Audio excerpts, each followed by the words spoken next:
Please, I beg you, stop the war. Iran does not want more blood every night. The sky over the Middle East is lit up with blinding flashes. Sirens wail over Tel Aviv, shattering the increasingly oppressive silence of the night. For the first time since the war began, Israel feels cornered. Iran's attacks follow one after another, not targeting a single point, but as a massive assault using missiles, kamikaze drones, and a terrifying silence. All this is happening 1,000 kilometers from here. Unlike before, Iran's attacks this time are not just a signal. They are a clear warning that even a strong country like Israel can be wounded. But what is really happening after this wave of attacks? How has it affected the defense system the world considered invincible? In this video, we will reveal the situation in Israel after Iran's strike, from the destruction deliberately hidden by major media to the cracks beginning to appear in their internal politics. This strike not only destroyed buildings, but also sent hidden messages aimed at vital targets that were previously protected and never subjected to missile attacks. The attack began on the night of June 13th, which was supposed to be an ordinary night for Israel. They were confident that their defense system could cover all vulnerabilities. However, reality proved otherwise. A missile breached the defense they were so proud of. The main target, the Kiryat complex, the center of all Israel's military operations, where the command of the Israel Defense Forces, IDF, the Ministry of Defense and Intelligence Management are concentrated. Surrounded by the most advanced defense systems, the Iron Dome, David's Sling, and the Arrow system, yet a single missile penetrated it all. The government announced no casualties, but the psychological blow was far greater.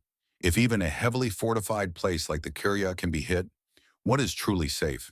Does this mean there are gaps in their defense system, or is it a signal from Iran that no place is completely secure? This is the moment when Israel's image as a country with an absolute defense system begins to crack, and this is just the beginning. After the Kiryat, the threat expands, covering other areas. Let's break it down in order. The next target may seem less prominent but is far more strategic. The Weizmann Institute in Rehovot, the leading research center where Israel's nuclear program and secret military technologies were born. On the second night, Iranian missiles struck this complex directly. The Israeli government chose not to announce it officially. The explosions that shook the campus caused severe damage to several research buildings, including one of the main laboratories. Thick black smoke rose high into the sky over an area previously considered safe. This strike was not only physical, but also symbolic. Iran showed that even the brain of Israel's military machine cannot feel secure. Of all the cities attacked, Bat Yam suffered the most. It was here that a missile, at deadly speed, struck a building. The sirens didn't have time to sound, and even the Iron Dome couldn't protect the city. That night, Bat Yam could not be saved. Explosions destroyed multi-story buildings, leveled homes, and scattered debris across the streets. 9 people died, including 3 children. It was not just material damage, but a blow to the sense of security. Trust in Israel's defense system was undermined to its core. Not far from Bat Yam, as if deliberately concealed at the start of the attack, the city of Rishon LeZion was targeted. However, the damage there was far more severe. Rishon was devastated almost like Gaza.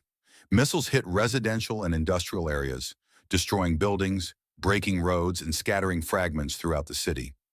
Videos recorded by residents show scattered debris from buildings and heavily damaged cars. The residents are in shock, but at the same time, they feel this is a reflection of what they have inflicted on other regions. The trauma they experienced has now turned against their own homes. The attacks continued in Ramat Gan, a quiet town near Tel Aviv that had almost never been touched by conflict. But that night, the calm was shattered.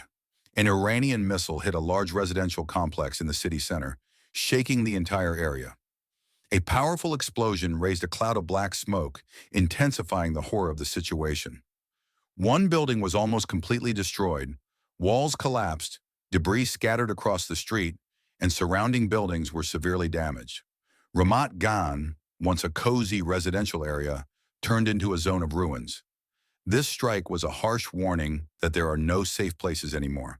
The 4th day of attacks marked a decisive turning point. This time, the target was not densely populated cities, but the energy heart of Israel, Haifa.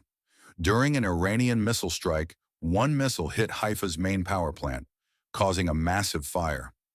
In a short time, electricity supply in parts of the northern regions was severely disrupted. Near the explosion site, reports indicate a chemical warehouse caught fire. This facility was under heavy guard, as an explosion could claim thousands of lives. Shortly after, the Haifa oil refinery, one of Israel's largest energy facilities, was completely shut down due to a powerful explosion. This attack damaged critical infrastructure, causing an emergency shutdown and marking a new phase in the conflict. The attacks were aimed not only at the population, but also at the systems sustaining the state's viability.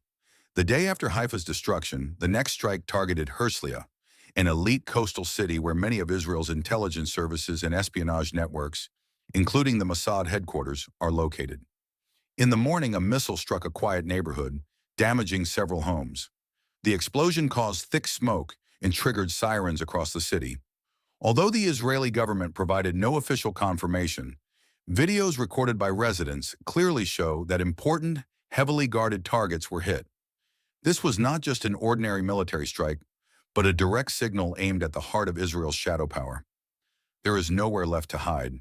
Shaking the core of Israeli power, Iran once again showed that in this war, no boundaries cannot be crossed. This time, the strike hit Bnei Brak, an ultra-Orthodox city on the outskirts of Tel Aviv that had so far avoided conflict. But on the night of June 16th, the sky darkened. A missile struck a residential complex in the city center, turning it into ruins. The explosion destroyed most of the buildings, cracked house walls, and shattered windows within a radius of hundreds of meters. Panicked residents ran out of their homes in prayer garments, showing how unexpected the strike was for them. The attack also did not spare the Gush Dan district, the most densely populated and vital heart of Israel's metropolis. Although some missiles were intercepted, others reached their targets. Powerful explosions rocked residential neighborhoods, commercial areas, and critical infrastructure.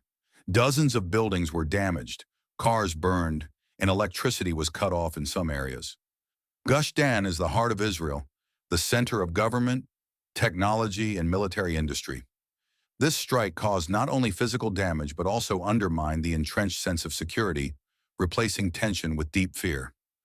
On Sunday, the attack reached a highly symbolic target, Caesarea, an elite city in northern Israel.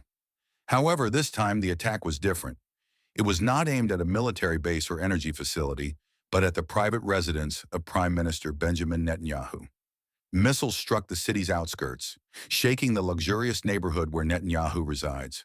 There was no official acknowledgement from the government, but Iran's message was crystal clear.